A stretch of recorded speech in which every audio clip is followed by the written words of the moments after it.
आकाशवाणी भोपाल से प्रस्तुत हैं प्रादेशिक समाचार।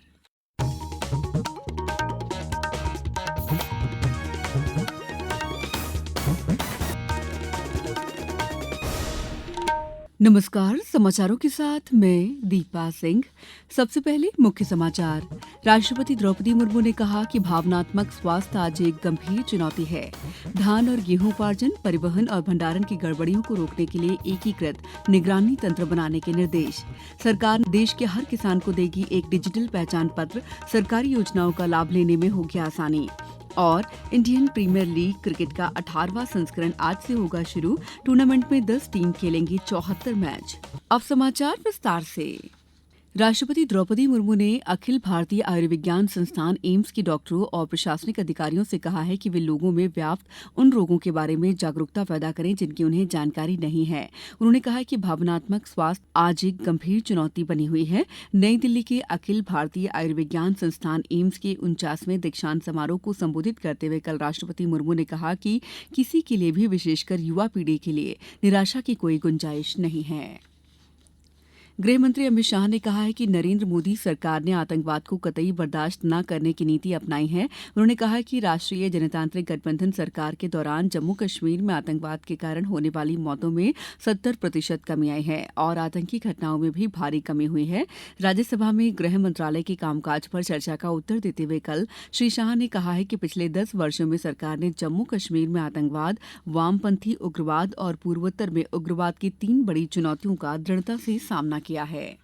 हमारे संविधान निर्माताओं का वो स्वप्न कि एक देश में 2 प्रधान, 2 विधान, 2 निशान नहीं होंगे, कैसे हो सकते हैं? और 5 और 6 अगस्त 2019 को इस देश में एक विधान, एक प्रधान और एक निशान का नया दौर, और वहीं से शुरू हुआ कश्मीर को हमेशा के लिए भारत के साथ एकरूप करने की प्रक्रिया। खाद्य नागरिक आपूर्ति और उपभोक्ता संरक्षण मंत्री गोविंद सिंह राजपूत ने अफसरों को निर्देश दिए हैं कि धान और गेहूं उपार्जन, परिवहन और भंडारण में सामने आने वाली गड़बड़ियों को रोकने के लिए एकीकृत निगरानी तंत्र जल्द विकसित करें। श्री सिंह ने कहा है कि धान और चावल के मिलिंग और परिवहन के दौरान वाहनों में जीपीएस सिस्टम आवश्यक रूप से लगवाने के साथ उसकी मॉनिटरिंग भी करें। उन्होंने निर्देश दिए हैं कि मुख्यालय स्तर पर कंट्रोल कमांड सेंटर बनाया जाए जिससे पूरे प्रदेश में भंडारित किए गए उपार्जित धान और गेहूं तथा चावल की मात्रा, परिवहन और मिलिंग की जानकारी एक ही क्लिक पर उपलब्ध हो जाए। मुख्यमंत्री डॉक्टर मोहन यादव ने भिंड जिले के मालनपुर में 1000 करोड़ रुपए की लागत से एलेक्सर इंडस्ट्रीज प्राइवेट लिमिटेड की आधुनिक मेगा इकाई का कल भूमि पूजन किया। इस मौके पर रेडीमेड गारमेंट ग्वालियर की 7 इकाइयों और मुरैना जिले के औद्योगिक क्षेत्र पिपरसेवा की 11 इकाइयों का भी भूमि पूजन किया गया। इस मौके पर मुख्यमंत्री ने कहा कि अंचल अब विकास के नाम से पहचाना जाएगा। इस बात की प्रसन्नता आज भिंड के अंदर यहाँ 1000 करोड़ से ज्यादा की राशि की ये बड़ी इंडस्ट्री का भूमि पूजन हुआ। बीएड के जंगल में अब रोजगार के अवसर किसानों को भी मिलेंगे। 15,000 से ज्यादा किसान इस इंडस्ट्री से लाभान्वित होंगे। पार्वती काली सिंध चंबल योजना के माध्यम से भिंड, ग्वालियर, श्योपुर, मुरैना, इस पूरे जिले के अंदर पानी की राशि उपलब्ध करा करके किसानों की जिंदगी बेहतर करने के लिए लगातार काम कर रहे हैं। समाचारों में वक्त है ब्रेक का।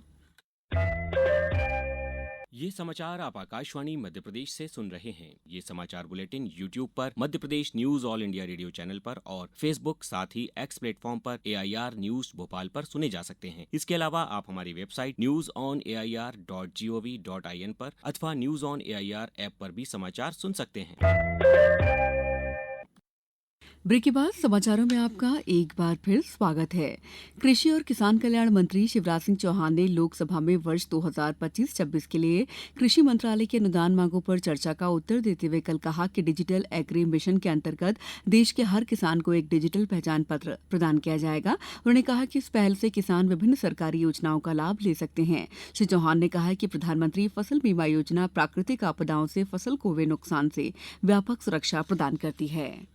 इस सरकार ने प्रधानमंत्री फसल बीमा योजना में स्थानीय आपदा का प्रावधान करके ये तय कर दिया कि एक भी किसान की फसल अगर खराब होगी तो क्षति की पूर्ति की जाएगी, उसको क्लेम दिया जाएगा। फसल बीमा योजना लोगों की जिंदगी बदलने का माध्यम बन गई है। प्रदेश में पश्चिमी विक्षोभ और दो साइक्लोनिक सिस्टम का असर अब कम होने लगा है।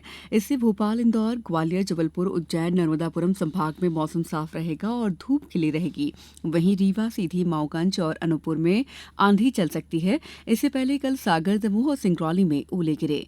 कई जिलों में बारिश भी हुई। मौसम विभाग के अनुसार 24 मार्च से एक और पश्चिमी विक्षोभ भी सक्रिय हो सकता है। इससे भी प्रदेश में मौसम बदल सकता है। सहकारिता और खेल तथा युवा कल्याण मंत्री विश्वास कैलाश सारंग ने कहा है कि मध्यप्रदेश सरकार खेल खिलाड़ी और खेल मैदान के लिए काम कर रही है। विधानसभा स्तर पर खेल स्टेडियम बनाने वाला मध्यप्रदेश देश का पहला राज्य बनेगा। उन्होंने कहा कि मध्यप्रदेश में नई पार्थ योजना MPYP योजना के माध्यम से मध्यप्रदेश युवा पोर्टल की शुरुआत की है। अपने विभाग के अनुदान मांगों पर हुई चर्चा के जवाब में कल उन्होंने कहा कि प्रदेश सरकार बीज की दिशा में काम कर रही है। बीज संघ को उन्नत स्तर पर पहुंचाने का प्रयास है। बीज संघ के माध्यम से चीता बीज के नाम से नया ब्रांड लॉन्च किया जा रहा है। पैक्स के माध्यम से चीता बीज का वितरण किया जाएगा। इंडियन प्रीमियर लीग क्रिकेट का 18वां संस्करण आज से शुरू हो रहा है। कोलकाता में आज आरंभिक मैच में मौजूदा चैंपियन कोलकाता नाइट राइडर्स का सामना रॉयल चैलेंजर्स बेंगलुरु से होगा। मैच शाम 7:30 पर शुरू होगा। टूर्नामेंट में 10 टीमें 74 मैच खेलेंगी। प्रतियोगिता का फाइनल 25 मई को होगा। इससे पहले आज उद्घाटन समारोह में बॉलीवुड अभिनेत्री दिशा पाटनी, प्रसिद्ध गायिका श्रेया घोषाल और पंजाबी गायक करण औजला प्रस्तुति देंगे। अब कुछ समाचार संक्षेप में। उज्जैन में विक्रमोत्सव के अंतर्गत आयोजित 5 दिवसीय पौराणिक फिल्मों के अंतर्राष्ट्रीय महोत्सव का कल शुभारंभ हुआ। महाराजा विक्रमादित्य शोध पीठ के निदेशक श्रीराम तिवारी ने बताया कि महोत्सव में आज 9 फिल्मों का प्रदर्शन होगा। शाजापुर में आज पंडित बालकृष्ण शर्मा नवीन शासकीय महाविद्यालय में उच्च शिक्षा मंत्री इंदर सिंह परमार स्वामी विवेकानंद की प्रतिमा का अनावरण करेंगे। भोपाल कलेक्टर कौशलेंद्र विक्रम सिंह ने बैरसिया और हुजूर तहसील के अंतर्गत आने वाले गेहूं उपार्जन केंद्रों का निरीक्षण किया। रायसेन जिले के औबेदुल्लागंज जनपद में धरती आबा जनजाति ग्राम उत्कर्ष अभियान के अंतर्गत विभागीय शिविर का आयोजन किया गया। इंदौर जिले में अब तक 1 लाख क्विंटल से अधिक गेहूं समर्थन मूल्य पर खरीदा जा चुका है। खरीदी के लिए जिले में 91 केंद्र बनाए गए हैं। छिंदवाड़ा में सभी टास्क फोर्स की दक्षता उन्नयन के लिए 19 से 27 मार्च तक आपदा प्रबंधन संबंधी प्रशिक्षण के विभिन्न सत्रों का आयोजन किया जा रहा है। मंदसौर के प्रधानमंत्री college of excellence Rajiv Gandhi शासकीय स्नातकोत्तर महाविद्यालय में NSS इकाई द्वारा विश्व गौरैया दिवस मनाया गया। सागर में आयोजित अग्निवीर भर्ती रैली के परिणाम घोषित कर दिए गए हैं। चयनित उम्मीदवारों को अपने मूल दस्तावेजों के साथ सेना भर्ती कार्यालय ग्वालियर में 24 मार्च तक उपस्थित होना है। सतना में विश्व उपभोक्ता दिवस के मौके पर आयोजित उपभोक्ता संरक्षण कार्यशाला में उपभोक्ताओं को उनके अधिकारों की विस्तार से जानकारी दी गई। बैतूल जिले के अंतर्गत आने वाले नगर परिषद चिचौली में कल सामान्य सभा के सम्मेलन में 1 नेशन 1 इलेक्शन सहित 5 प्रस्ताव सर्वसम्मति से पास किए गए। धार के प्रधानमंत्री कॉलेज ऑफ एक्सीलेंस महाराजा भोज शासकीय स्नातकोत्तर महाविद्यालय में 2 दिवसीय नेशनल वर्क मैथोडोलॉजी का आयोजन किया गया। खंडवा में टीबी मुक्त भारत अभियान के अंतर्गत चलाए जा रहे 100 दिवसीय निक्षय शिविर अभियान के तहत 24 मार्च को जन जागृति रैली आयोजित की जाएगी। विदिशा में जिला panchayat CEO OP Sanodia wheel global foundation pilot project के अंतर्गत जिले में संचालित कार्यों की प्रगति की समीक्षा की गई। इस बुलेटिन में बस इतना ही। अगले बुलेटिन में दोपहर 2:10 पर फिर होगी आपसे मुलाकात। तब तक के लिए मुझे दीजिए इजाजत। नमस्कार।